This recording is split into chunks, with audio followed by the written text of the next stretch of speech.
Picture Los Angeles in the summer of 1985. It's 2 a.m. The streets are quiet, and a suffocating heat wave has prompted most families to leave their windows cracked open, expecting the night to pass as peacefully as any other. But outside one of these homes, a shadow is moving. Someone is standing in the darkness, quietly studying property, searching for a single unlocked point of entry. He slips through the open window in total silence.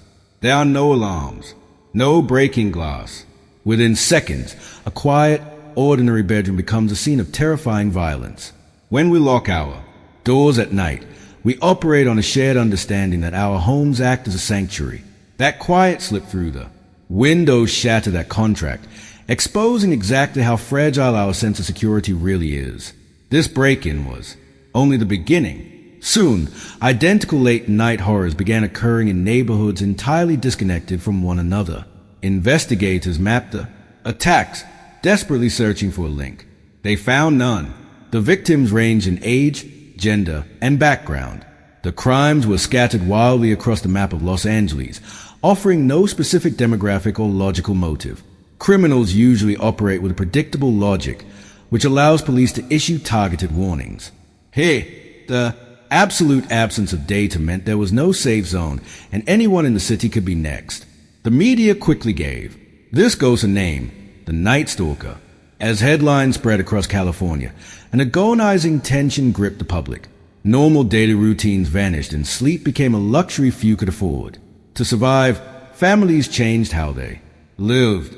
Despite the sweltering summer heat, windows were bolted shut, lights were left burning until dawn, and entire households dragged their mattresses into a single room so they wouldn't have to face the dark alone. The panic drove a massive overnight surge in home security. Alarms were installed by the thousands, and ordinary civilians lined up to buy firearms, desperate to build a fortress against someone they couldn't even see. A sprawling, sunny metropolis had been walled off by its own anxiety. The killer didn't even need to strike to cause damage. The sheer uncertainty of where he would appear next forced Los Angeles into a hyper-vigilant prison. Meanwhile, law enforcement was struggling to build a profile. They were tracking a killer who left behind almost zero physical evidence. While panicked, witnesses provided descriptions that wildly contradicted each other. The pressure on the police department compounded with every passing week. Attacks were escalating in brutality, yet the task force remained stuck, unable to generate a single credible lead. This image shows a forensic technician comparing physical print cards against digital scans. And that exact process became the turning point in the case when investigators finally located a single microscopic mistake left at a new crime scene, a partial fingerprint. They ran that lone piece of evidence through their database, hoping against hope that the killer had a prior record. The system processed a print, and a definitive match came back. The name was Richard Ramirez.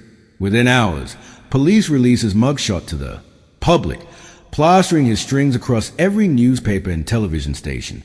For months, his greatest weapon had been his invisibility. By putting a face and a name to the terror, that advantage was instantly stripped away. Millions of terrified people were finally looking for a specific target. The climax arrived on August 31st, 1985. The setting shifted from the isolating darkness of the middle of the night to the bright, glaring daylight of a Los Angeles street. Ordinary citizens who had memorized a killer's face from a news broadcast spotted a man matching his description walking right through their neighborhood. Ramirez realized that he had been recognized. The hunter was suddenly the hunted. He broke into a dead sprint, attempting to flee in blind panic through the residential streets, but the civilians refused to let him go. They chased him down, cutting off his escape routes. An angry crowd surrounded him, eventually tackling him to the pavement and physically holding him down, until patrol cars arrived. After enduring a long, suffocating summer of paranoia, the public channeled their collective fear into action. The terrified citizens themselves became the force that finally stopped the violence. Inside the tense courtroom, survivors stepped forward to share their experiences. Investigators presented the overwhelming evidence detailing the full extent of the horror that had gripped the city. As the extreme violence and utter randomness of his actions were detailed to the jury, Ramirez sat quietly. He displayed absolutely no remorse, showing no emotion as the witnesses relive their nightmares. The trial concluded with a guilty verdict on multiple counts, and the judge swiftly delivered the death penalty. The conviction closed the case, but the psychological scars remained. That summer permanently erased the illusion of suburban safety for millions of people. It proved that the worst threats don't always wait outside your door. Sometimes they silently find a way inside.